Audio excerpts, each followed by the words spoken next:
siempre con la visión del doctor López Morales, hemos ido trabajando, construyendo, reflexionando sobre los temas de patrimonio mundial, sobre los temas en general de patrimonio, y que ahora también, y de eso debo agradecerlo públicamente al doctor López Morales, fue muy benevolente en el tema de abrir también la invitación a gente más joven, con otros proyectos, gente que no precisamente está involucrada directamente en los temas que nos conciernen de patrimonio mundial, pero que están aportando además para este tema siempre tan polémico, siempre tan discutido, están aportando nuevas ideas y por eso es que todos los queridos amigos que nos conocemos, ahora tenemos además la oportunidad de conocer a nuevos amigos, nuevos colegas, representaciones importantes que tenemos como la Comisión Alemana para la UNESCO, pero más que la comisión, Kerstin ha hecho un trabajo fundamental en el Centro de Patrimonio Mundial. Tenemos a Elena Osipova también de UICN. Quería mencionar, aparte de ICOMOS, que ICOMOS es la casa, siempre estamos trabajando juntos, pero con UICN, ayer también lo platicábamos con José y con Elena. Hace 10 años, Pancho, y tenía que ser en mi tierra, ni modo, aunque sea Guanajuato, en San Miguel de Allende, en una gran reunión que hubo hace justamente 10 años, en el 2005, hubo presencia de un representante de UICN, y 10 años después, nunca es tarde, Elena Osipova viene haciendo un gran esfuerzo, porque además de aquí se va con el doctor Pedro Francisco Sánchez Nava y su equipo a trabajar el tema del plan de manejo del bien mixto que es Calakmul ahora. Pero en fin, es una reunión que espero, y estamos ciertos en la Dirección de Patrimonio Mundial, que dará, como siempre, muchos frutos, muchos temas de discusión, de diálogo, y que iremos, como siempre, aportando al Centro de Patrimonio Mundial y al diálogo que tenemos permanente en el ámbito regional, en el ámbito iberoamericano sobre estos temas. Le dejo la palabra al doctor López Morales, que dará, como siempre, la lectura de la visión general sobre la reunión que ahora nos tiene a todos en Guanajuato. Y de antemano le agradezco al gobierno del estado de Guanajuato, a todo su valioso equipo, y al Instituto Nacional de Antropología e Historia, a su delegado, a el Museo de la Alhóndiga, a todo el equipo de la Dirección de Patrimonio Mundial, de la Coordinación de Arqueología y de Medios del INAH, todo el esfuerzo que estamos haciendo para que ustedes se sientan en su casa siempre y que esto salga lo mejor posible. Bienvenidos. Bueno, asimismo la UNESCO y las convenciones recomiendan la aplicación de otros instrumentos normativos emanados evidentemente de los órganos consultivos de la convención, que son el ICOMOS, la UICN y el ICROM. En este caso podríamos citar la Carta de Venecia, las normas de Quito, las recomendaciones relativas a la salvaguardia de conjuntos históricos, la Carta de Turismo Cultural, la Carta de Burra, la Internacional de Gestión del Patrimonio Arqueológico, la Carta de Cracovia. Yo también diría, por supuesto, la Carta de Washington de 87 o la de Xi'an de 2005 sobre el entorno de las estructuras y sitios y áreas patrimoniales. También ahí podríamos apelar justamente a esta Carta de Xi'an. Todos estos documentos normativos, convenciones, recomendaciones, cartas y normas reflejan plenamente el devenir del pensamiento de la conservación y son de obligada consulta para todos los responsables involucrados en el rescate, conservación y protección del patrimonio cultural construido. Algunas de ellas son documentos rectores como la Carta de Venecia o las normas de Quito, que permiten además la comparación y paralelismo de pensamientos europeos y latinoamericanos como marcos teóricos para la conservación y uso del patrimonio cultural construido. Yo no quiero ser tan insistente a la letra de leer todo este texto, que es bastante largo, pero a la luz de lo ya dicho, me viene a cuento dos ejemplos que son enormemente elocuentes, que se han tenido y que han gastado muchísimo tiempo en el seno de los debates tan fuertes que se dan en cada sesión del Comité de Patrimonio Mundial, que han llamado muchísimo la atención, y algunos que han demandado una sanción y si no, hasta un retiro de los bienes. El caso de las torres, que estaban previstas para los alrededores de la histórica ciudad de Viena, obligaron al comité. Me recuerdo muy bien que uno de los delegados, de esos que tienen agallas y que son verdaderamente aferrados a sus convicciones, y lo cual está muy bien, porque es lo que hace avanzar. Aquellas personas que son vehementes y que en un foro intergubernamental hacen oír su voz porque creen que así debe ser. Y yo coincido con esa visión. Yo me recuerdo que, y además no me acuerdo quién era, pero me recuerdo que estaba sentado junto de mí y dice, dice, esto ya es el colmo. Los vieneses acaban de inscribir su ciudad y 2 años después nos presentan ya un proyecto de un desarrollo de varias torres, no me acuerdo cuántas eran, más de 3, ¿no, Francisco? Más de 3, ¿cuántas? 4 torres, megatorres, afuera de la zona de amortiguamiento, pero que incidía muchísimo en la silueta de la zona histórica. Y entonces dijo, me recuerdo muy bien, dijo, en este momento yo alzo mi voz y les digo a los vieneses que si no tienen vergüenza de hace 2 años apenas ha sido reconocida Patrimonio Mundial y ya 2 años después nos están imponiendo un proyecto que rompe en absoluto con el tema del conjunto de la ciudad histórica. Entonces, esa voz, a sabiendas que no tenía en estricto sentido y jurídicamente hablando, no tenía cómo obligar al Estado parte a que aquello se detuviera, la voz de ese delegado tuvo eco. Y entonces le dijeron, yo insisto que inmediatamente se ha puesto en la lista en peligro. Y a los austriacos se les pararon los pelos, por supuesto. Lo cuento así porque así fue, y no me dejarás mentir, Kirstin. Así fue, palabra, y luego si tú quieres adornas un poco más el tema. Pero eso dio lugar a una serie de reuniones diplomáticas al más alto nivel. Me recuerdo que nos invitaron hasta la embajada de Austria, allí en París, con Mestil, y dijeron, bueno, no, vamos a tomar en cuenta lo que dicen ustedes y vamos a replantear el proyecto.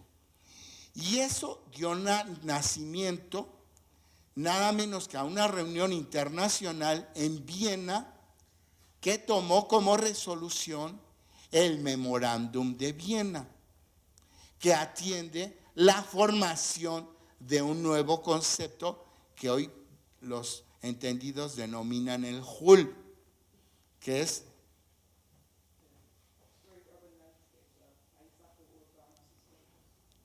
paisajes urbanos históricos, dicho en cristiano. Entonces, como ven, sí que esas cosas cuando se elevan y oportunamente lo hacen, empieza a haber una dinámica interesantísima que se van creando herramientas. Lamentablemente eso no ocurrió. Ya me están tocando aquí el reloj y ya no llevo ni la mitad, pero no importa. Les diré lo otro más sucintamente.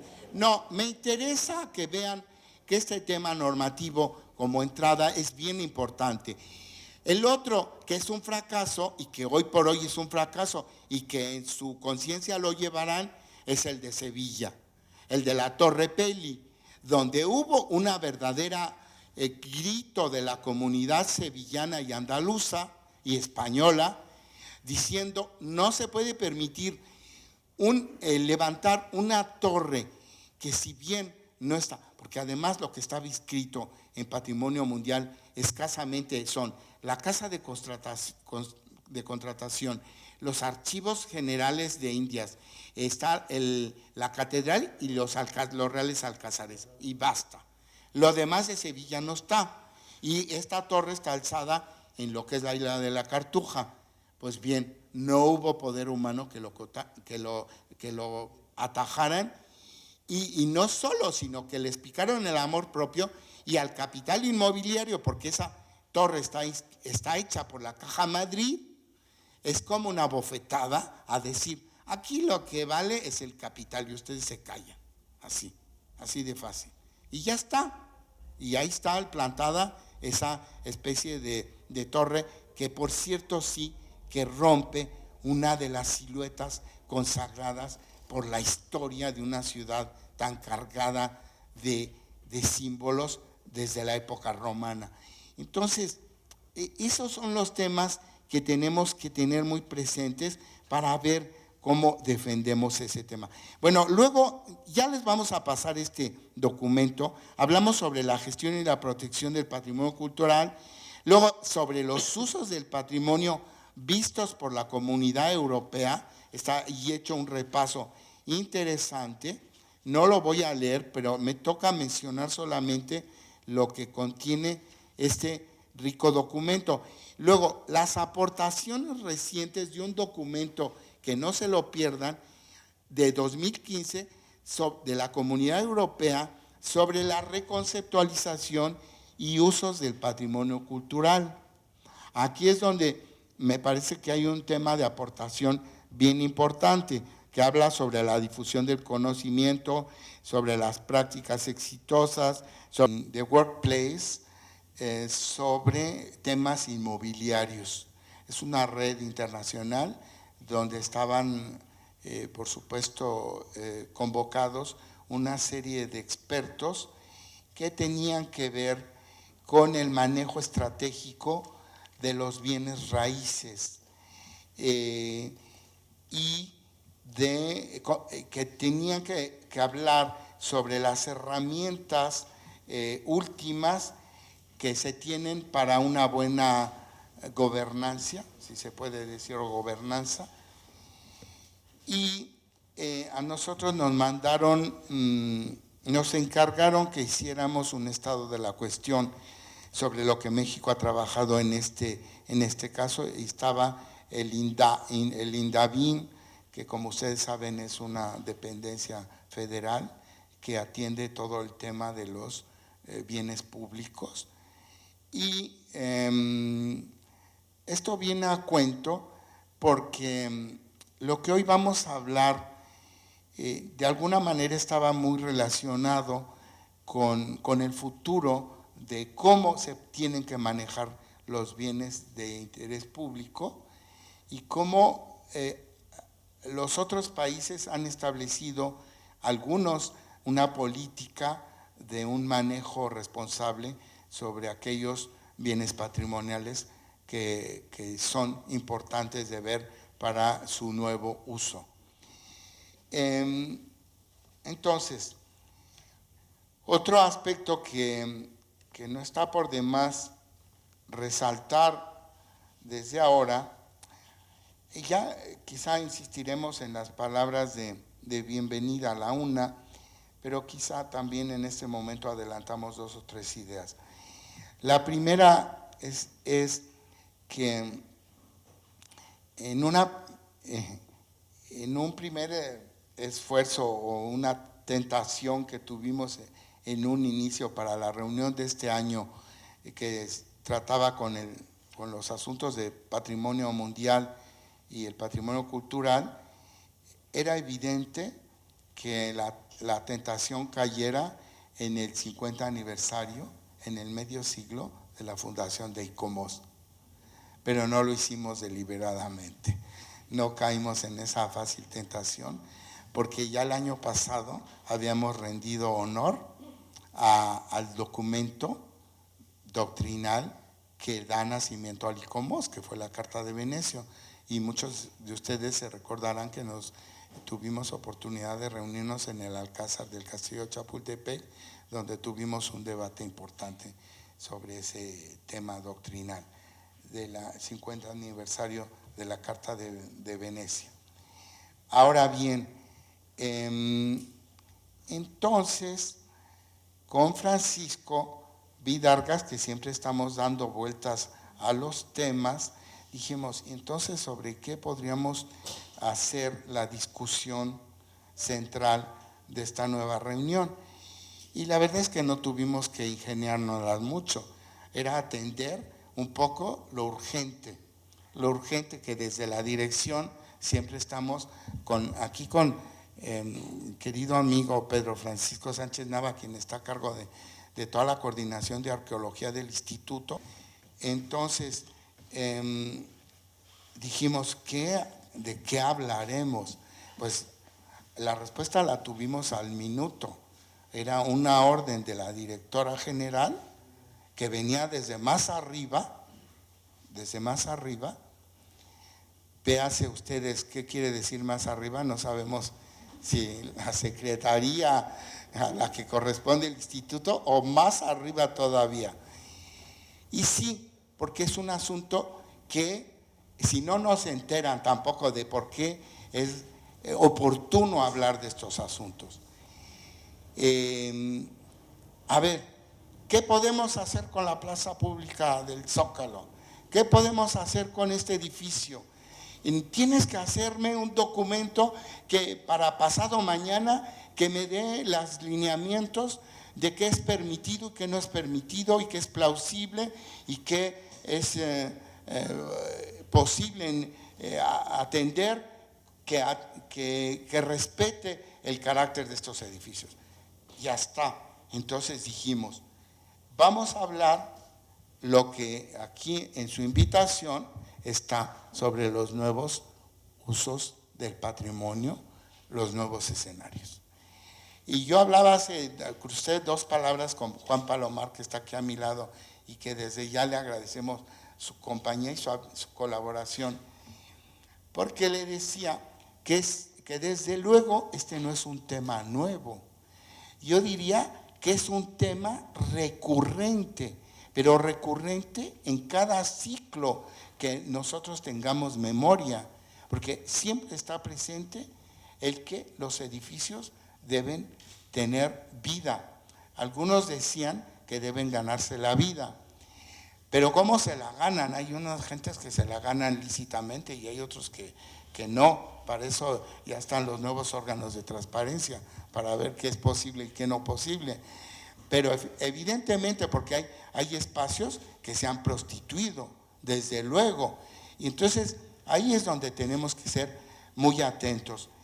Yo estaba haciendo un acopio muy fugaz de mi escasa memoria, pero me recordaba que todo mundo conozca espacios que han tenido nuevos usos y que a veces son incluso no opuestos, pero que en algún momento dado pueden recobrar cierta dignidad y en algunos también casos hay incompatibilidad, pero bueno, para eso estamos aquí, para discutirlos, para verlos, para escudriñarlos y para desentrañarlos. Les traigo quizá 4 ejemplos rápidos. El primero, a lo mejor que fue muy polémico y que a algunos se les paraban los pelos, porque en esa adaptación querían borrar una parte de la historia del antiguo edificio, el AGN. el Archivo General de la Nación, que era, para los que somos de este país, ustedes no lo sabrán seguramente, era el antiguo Palacio de Lecumberri, o véase también el Palacio Negro. Era un panóptico que sirvió de prisión durante muchos años del Porfiriato, después del Porfiriato, y donde todavía de las historias de nuestra historia reciente hay crónicas verdaderamente espeluznantes de lo que pasaban en aquellos espacios de celdas, de novelistas que también recogen testimonios importantísimos, pero negros, de lo que fue y de lo que ha sido una parte de la historia de la represión de este país. Después fue recuperado como, y yo creo que sabiamente, como receptáculo de la memoria escrita de una parte de este país, y entonces lo que eran las crujías, después se ocuparon por los ramos de todo el rico acervo también histórico de México. Y me recuerdo muy bien que hubo una polémica tremenda que finalmente yo creo que no ganó la razón, me parece. ¿Por qué quitaron nada menos que la torre central vigía? Porque les estorbaba como el espacio central que es hoy, donde confluye esta visión de panóptico. Entonces, bueno, ahí hubo un acierto, pero también no acabó de concluirse ni de entenderse que también esa torre formaba parte, quizá también sustantiva, del carácter para el que fue hecho ese edificio. Bueno, luego otro edificio que me parece importante de recordar, ese fuera de aquí de México, que a mí me impactó mucho, porque lo conocí por dentro en su momento, a inicios, yo creo que de los 70s, que fue la cementera donde Ricardo Bofill construyó su despacho personal. Era una cementera y se convierte en un despacho de arquitectos en las afueras de Barcelona. Un espacio por demás interesante y que me parece que le daba vuelta extraordinariamente, de manera ingeniosa, a lo que era un uso que en principio nada lo hubiera pensado como compatible para ser un estudio de arquitectos. En los hilos de esa cementera, allí metió parte de las instalaciones de su despacho. Y otro más que hoy, que lo acabamos de ver pocas semanas hace, y que los invito a conocerlas, es la arrocera, la antigua arrocera en la ciudad de Campeche. Eran almacenes, eran naves industriales para almacenar y guardar el arroz de toda esa zona del sur, y ahora es un centro cultural extraordinariamente vivo, es un semillero también, por eso a mí me gustó la idea de tener un semillero que es el arroz, y acá un semillero de artistas, donde hay artistas plásticos y de otra naturaleza, y que está con una demanda impresionante, y donde nuestro amigo Carlos Vidal, que es todo un motorcito, tuvo la visión de no solo recuperar el antiguo edificio con sus naves, sino de revitalizar un barrio periférico de la antigua ciudad de Campeche, que hoy por hoy realmente es digno de verse, porque toda el vecindario que rodea esta arrocera está realmente está orgulloso de ver que aquello que estaba dejado en ruinas, hoy por hoy recobra vida. Y ya por último, por no dejar esta idea de los nuevos usos, el año pasado yo había hablado sobre un libro que a mí me parece fascinante y lo sigo pensando, que es el de Edward Hollis, de la historia secreta de los monumentos, que es un libro apasionante y que ese sí da cuenta, haciendo una biografía en 11 biografías en 11 capítulos de monumentos insignes e importantes que dan cuenta como un monumento, por ejemplo, como el Partenón, ha tenido toda clase de usos, hasta de polvorín en la época otomana, que fue lo que causó una parte de su destrucción en la guerra otomana, turco-otomana. Entonces, me parece que es un tema riquísimo, y ya digo que es recurrente, pero en el cual nosotros debemos de estar siempre muy alertas y muy atentos a que nosotros demos las pautas de lo que puede y lo que no puede hacerse con respecto a la dignidad de estos mismos inmuebles. Yo iba a ver un tema, pero que me lo voy a saltar porque el tiempo pasa irremediablemente. Pero aquí tenemos la ponencia, en todo caso se las podemos pasar, que era una primera parte sobre la legislación y la protección del patrimonio cultural vista desde el Estado mexicano. Es importante porque trae las premisas bajo las cuales este país actúa con respecto a las posibilidades y las no posibilidades de defender muchos de los edificios que nosotros consideramos con valor patrimonial. Sin embargo, en ese caso vamos a dar un salto de ver, y en esto es bien interesante porque el ejercicio nos obligó a hacer un estudio comparativo. Y esto no es más que un inicio, un balbuceo de lo que tenemos que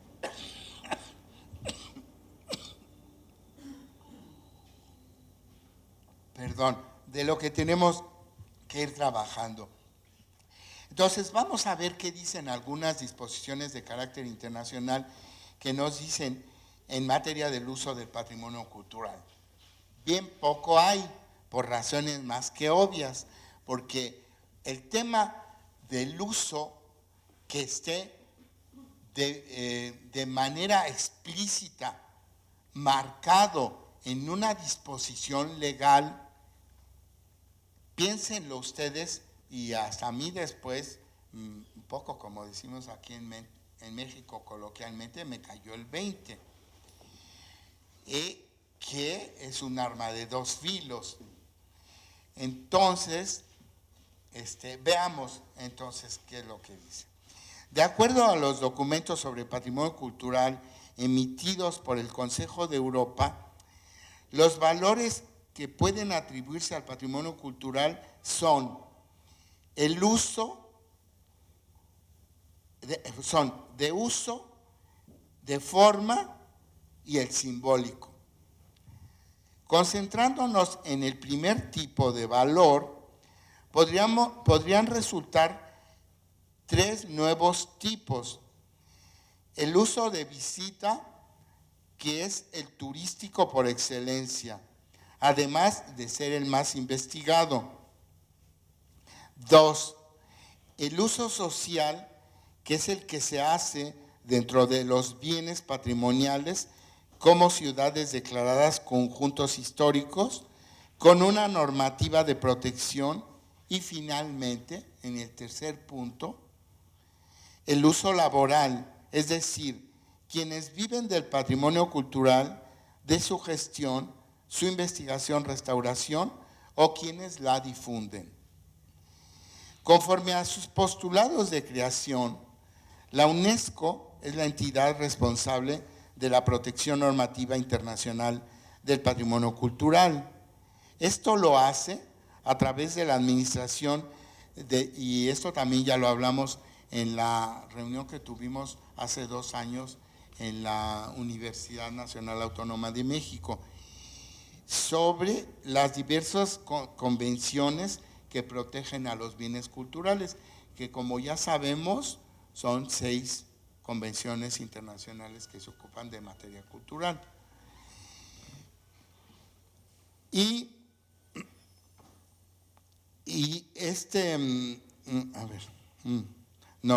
que son normas, conforme a sus postulantes, Esto lo hace a través de la administración de las diferentes convenciones que protejan los bienes culturales en conflictos armados que impiden la importación y exportación ilícita y protegen al patrimonio subacuático. También, o sea, ya estamos nombrando tres convenciones. También esta labor la organiza a través de talleres de capacitación sobre la aplicación de las convenciones mencionadas y asimismo difunde noticias sobre objetos robados y envía misiones de expertos para consultar a las autoridades nacionales sobre la protección del patrimonio cultural. La UNESCO tiene el propósito de salvar al patrimonio material amenazado por los conflictos y desastres naturales al paso del tiempo. La expansión económica y la negligencia humana a través de la solidaridad, educación, difusión de habilidades y conocimientos, entrenamiento y creación de conciencia.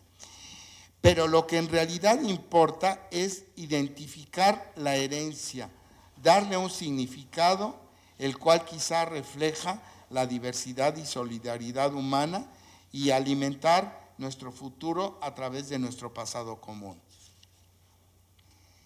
3 son las convenciones de la UNESCO que no son en este momento de utilidad para la protección del patrimonio cultural construido. La primera, por supuesto, es la primera, que es la de La Haya, la de 1954, con sus 2 protocolos, la del 56 y la del 99. México está en la próxima semana dando el primer paso de protección de las zonas arqueológicas con respecto al segundo protocolo de la Convención de La Haya. Esto en caso sobre todo fundamentalmente de desastres que atiende ese protocolo y no en la primera parte que es lo de conflicto armado.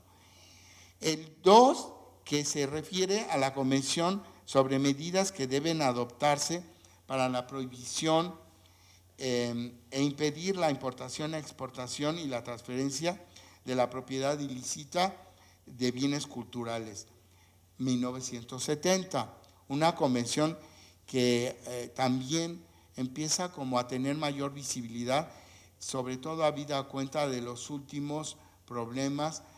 Ya no hablo de los eventos que actualmente se sufren en la región de Medio Oriente, Siria, que es el más grave en este momento, pero lo que pasó en Irak o lo que pasó en Afganistán, etcétera, etcétera, que están mezclados y que son verdaderamente preocupantes.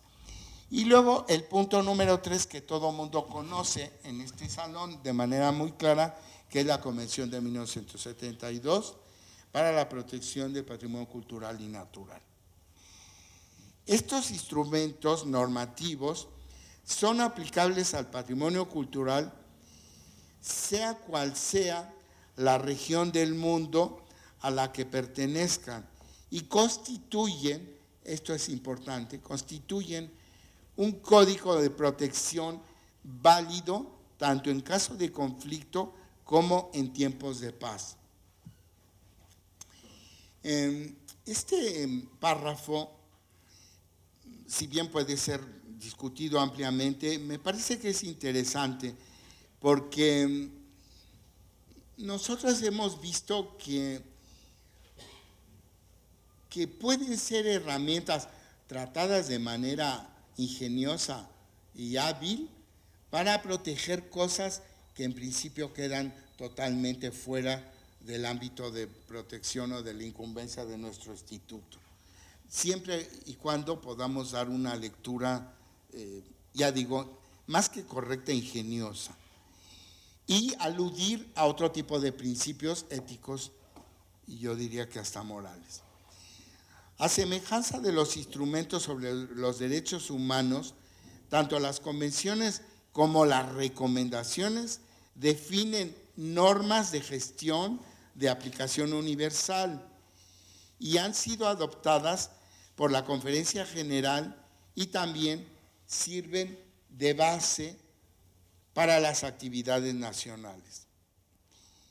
La Constitución de la UNESCO, y hoy está cumpliendo en este año 70 años, ese organismo, obliga a los Estados miembros a transmitir estas recomendaciones normativas a las autoridades nacionales competentes para que éstas las lleven a la práctica e informen sobre la aplicación o sobre las razones por las cuales esta no ha sido implementada. Dichas recomendaciones han tenido una profunda influencia, aunque no impongan al Estado ninguna obligación mutua. Quiero decirles que en el instituto esto se presenta cotidianamente. Hoy por hoy estamos librando, y lo podrán ver en el diario de ayer, por ejemplo, en cualquier diario de ayer, así lo recibí yo, de las páginas culturales, que la UNESCO envía una alerta sobre el Cerro del Fortín en Oaxaca. En estricto sentido, el INAH, nosotros tendríamos una actuación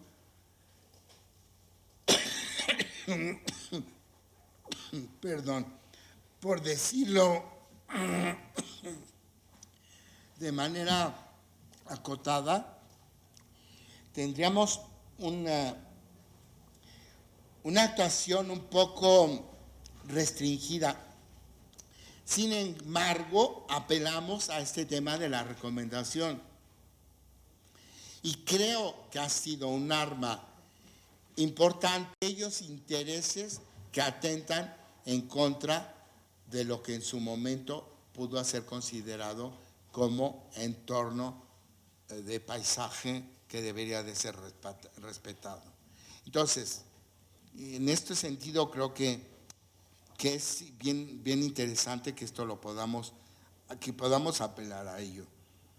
Bueno, asimismo la UNESCO y las convenciones recomiendan la aplicación de otros instrumentos normativos emanados evidentemente de los órganos consultivos de la convención, que son el ICOMOS, la UICN y el ICROM.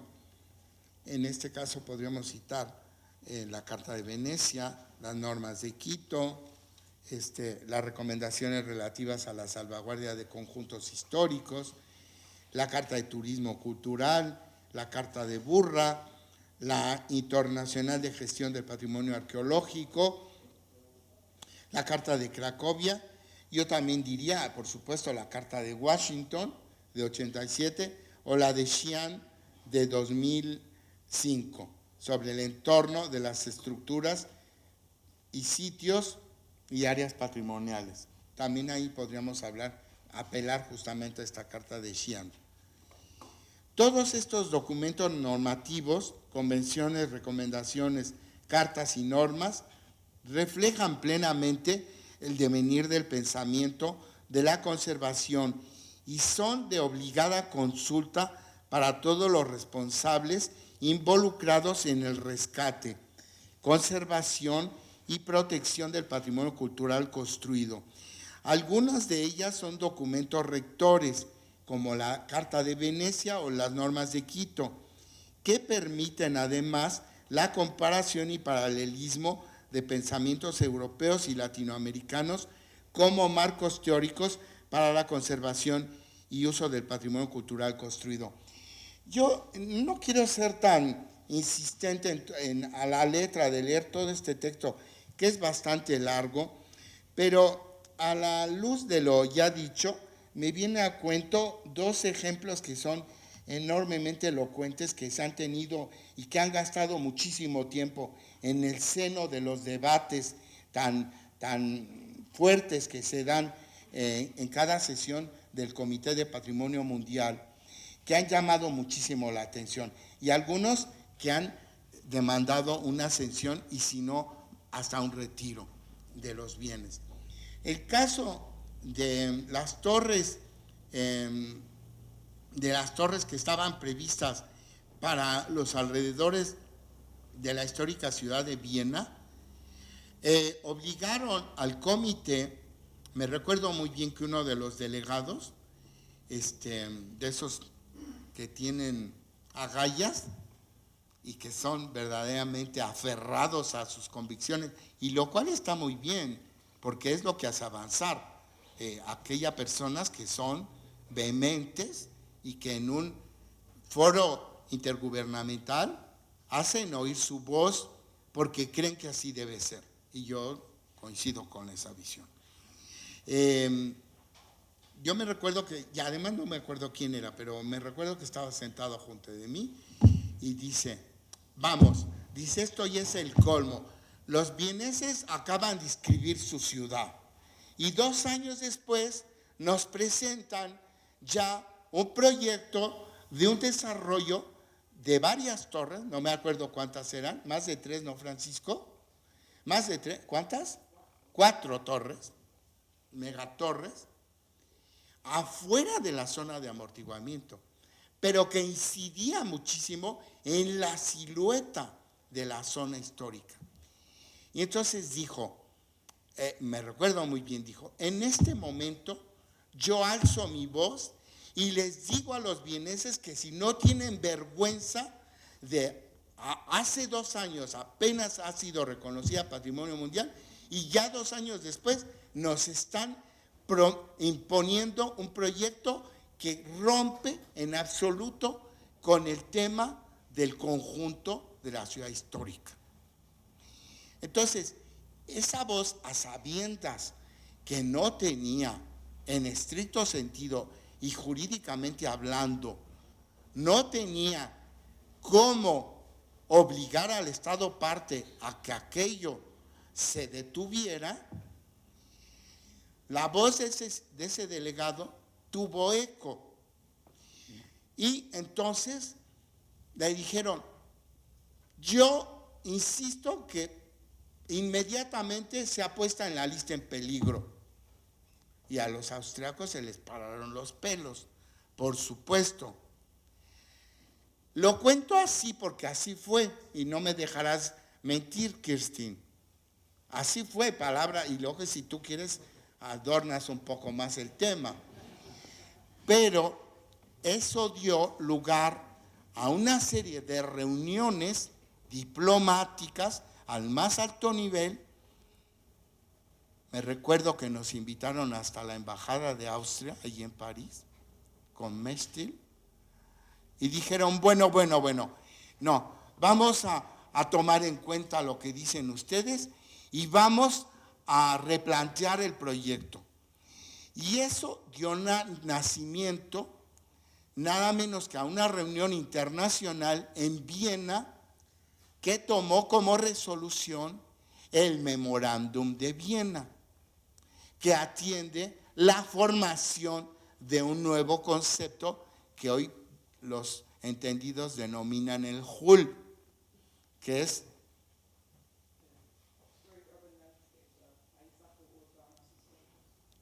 paisajes urbanos históricos, dicho en cristiano. Entonces, como ven, sí que esas cosas cuando se elevan y oportunamente lo hacen, empieza a haber una dinámica interesantísima que se van creando herramientas. Lamentablemente eso no ocurrió. Ya me están tocando aquí el reloj y ya no llevo ni la mitad, pero no importa. Les diré lo otro más sucintamente. No, me interesa que vean que este tema normativo como entrada es bien importante. El otro, que es un fracaso y que hoy por hoy es un fracaso y que en su conciencia lo llevarán, es el de Sevilla, el de la Torre Peli, donde hubo una verdadera grito de la comunidad sevillana y andaluza y española, diciendo no se puede permitir levantar una torre que si bien no está, porque además lo que estaba inscrito en Patrimonio Mundial escasamente son la casa de de contratación, los archivos generales de Indias, está la catedral y los reales alcázares, y basta. Lo demás de Sevilla no está. Y esta torre está alzada en lo que es la isla de la Cartuja. Pues bien, no hubo poder humano que lo atajaran. Y no solo, sino que les picaron el amor propio y al capital inmobiliario, porque esa torre está hecha por la Caja Madrid. Es como una bofetada a decir, aquí lo que vale es el capital y ustedes se callan. Así de fácil. Y ya está. Y ahí está plantada esa especie de torre que, por cierto, sí, que rompe una de las siluetas consagradas por la historia de una ciudad tan cargada de símbolos desde la época romana. Entonces, esos son los temas que tenemos que tener muy presentes para ver cómo defendemos ese tema. Bueno, luego ya les vamos a pasar este documento. Hablamos sobre la gestión y la protección del patrimonio cultural, luego sobre los usos del patrimonio vistos por la Comunidad Europea. Está y hecho un repaso interesante. No lo voy a leer, pero me toca mencionar solamente lo que contiene este rico documento. Luego, las aportaciones recientes de un documento, que no se lo pierdan, de 2015 de la Comunidad Europea sobre la reconceptualización y usos del patrimonio cultural. Aquí es donde me parece que hay un tema de aportación bien importante, que habla sobre la difusión del conocimiento, sobre las prácticas exitosas, sobre la experiencia de valoración de los ecosistemas, sobre las aportaciones y difusión del know-how sobre en otras partes del mundo, siempre sobre los usos del patrimonio. Y finalmente hicimos un trabajo muy apretado y apurado, pero no carente de interés, donde solamente en esos países, en las legislaciones, claro que no es exhaustivo, pero es a nivel indicativo, tomémoslo así. Hicimos un ejercicio comparado de Alemania, Argentina, Bulgaria, Chile, Ecuador, Francia e Italia, sobre lo que dicen sus leyes de monumentos y lo que hablan sobre los usos alternativos del patrimonio.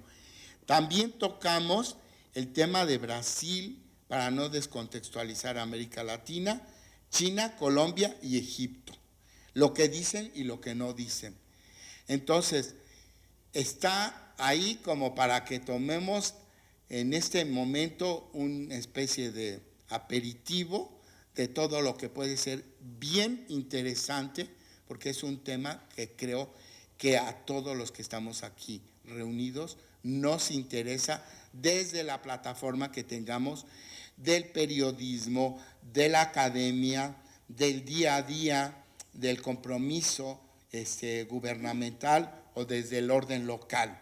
Me parece que este es un asunto de una enorme actualidad, aunque si bien decimos y repetimos y reiteramos, no es nuevo para nada. Este es un tema que ha estado siempre rondando en el campo de todos los que nos ocupamos y estamos involucrados en la conservación, en la buena conservación del patrimonio cultural. Como ven ustedes, la fotografía de la invitación es bastante elocuente para lo que pueden ser algunos aspectos del enorme acervo patrimonial que tienen en muchos países y donde no saben qué hacer con viejos conventos, con viejas iglesias. Algunas han visto ustedes que han sido convertidas hasta en discotecas. Yo he visto iglesias o capillas convertidas en garajes mecánicos o en lugares de almacenamiento de llantas. Entonces, a ver, hay de todo y veamos cómo podemos darle una dignidad a que esos edificios sigan sirviendo de manera adecuada para el futuro. Muchísimas gracias.